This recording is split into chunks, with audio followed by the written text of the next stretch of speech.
안녕하십니까. 신우법률사무소의 김용대 변호사입니다. 오늘은 저희 의뢰인분 사건을 말씀드릴 텐데요. 그 상록수 제1차 유동화 전문 유한회사와 소송을 해서 조정을 통해서 결국 그 채무를 지급하지 않아도 되는 조정이 나와서 그에 대한 사례에 대해 말씀드리도록 하겠습니다.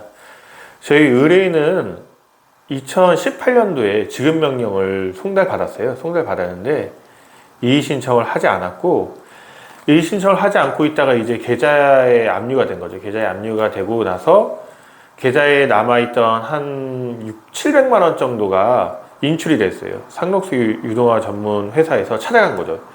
이게 총 저희 의뢰인분의 채무는 원금이 한 700만 원 정도고, 원금은 얼마 안 돼요. 700만 원 정도고, 대신 이자가 몇 배죠. 몇 배. 이자가 거의 굉장히 많은데, 그래서 이제 이분이 2018년도에 지급명령을 받고 이의 신청도 하지 않고 있다가 돈이 인출이 되니까 상록수 유동화 전문 회사에 전화했죠. 이거를 돈을 인출 왜 해가냐, 그럼 이걸로 다 끝난 거냐 하니까 상록수 유동화 전문 유한회사는 이걸로 이자에 다 충당이 됐고 원금은 아직 하나도 안 갚았다, 그 이자도 아직 많이 남았다, 이걸 다 갚아야 된다라고 얘기를 한 거예요.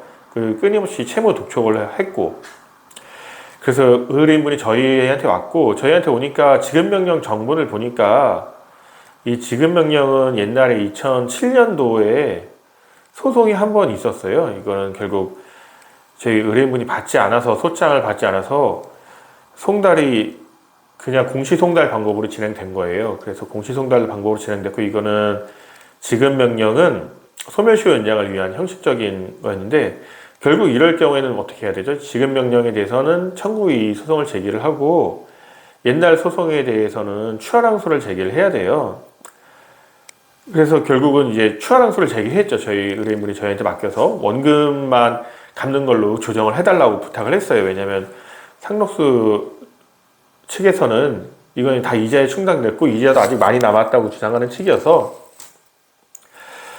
그리고 결국 어떻게 됐냐, 요거에 대해서는 이제 상록수 유동화 전문 유한회사 측에서는 2018년도에 원고, 우리 의뢰인이 지급명령 정보를 송달받았고, 거기에는 이미 옛날 2007년도 사건 번호가 기재되어 있었기 때문에 추하랑소 기간은 이제 공시송달에 대한 판결을 안 날로부터 14일 내에 제기를 해야 되죠.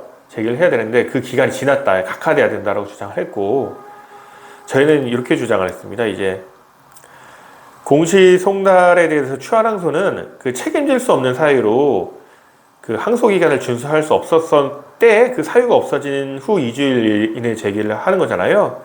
그럼 대법원 판결상 그 사유가 없어진 후라 함은 당사자나 소송대리인이 단순히 판결이 있었던 사실 안때가 아니고, 더 나아가 그 판결이 공시송달의 방법으로 송달된 사실 안때를 가리키는 것으로서 다른 특별한 사정이 없는 한 통상의 경우에는 그 사건 기록을 열람하거나 판결 정보를 영수한 데 해당된다라고 해당돼요. 이게 대법원 판결이에요. 그래서 이게 제가 딱 보니까 상록수 측에서 보낸 지급명령에는 옛날 2007년도 가소 이렇게 해서 사건 번호만 기재되어 있고, 이 사건이 어떻게 공시송달로 인해서 판결이 확정됐다는 말이 전혀 안 써 있더라고요. 그래서 요거는 이 대법원 판결상 우리가 공시송달의 적어도 판결의 존재 사실은 알았다고 하더라도, 왜냐면 지급명령을 송달받았으니까 이것까지 다투면 안 되죠. 공시송달의 방법으로 진행됐다는 걸 몰랐다라고 주장을 함으로써 이게 적법함을 요구했고, 이게 카드 대금이니까 카드 대금을 주장하려면 여러 가지 다른 카드 사용 내역서라든지 원리금 변제 내역서라든지 그런 걸 제출해야 된다라고 주장을 했어요. 이제 사건을 복잡하게 끌고 가기 시작한 거예요. 저희가 이렇게 끌고 가니까 어떻게 돼요? 상록수 측에서는 이게 자칫하면 지면은 기존에 출심한 돈을 다 토해내야 되거든요. 저희한테 이자까지. 그래서 결국 조정을 해가지고 우리가 채권 출심한 돈만 인정을 해주면은 지금 모든 원리금을 다 포기를 하겠다라고 해서 결국 조정이 다 됐어요.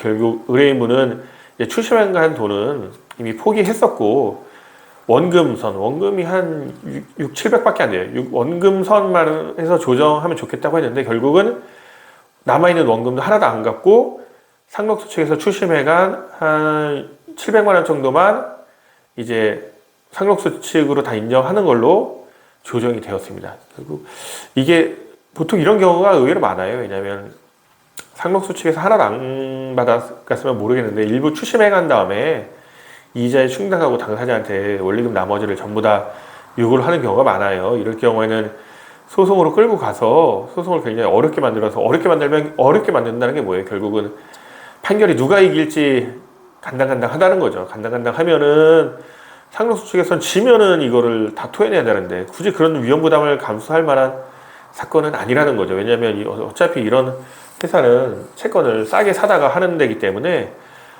그렇게 할 만한 사건은 아니에요. 이것만 인정해주면 조정이 충분히 가능할 만한 사건이었습니다. 그래서 결국은 저희 법률사무소를 통해서 원금하고 나머지 이자를 전부 다 면책받은 사건이라고 할 수 있습니다.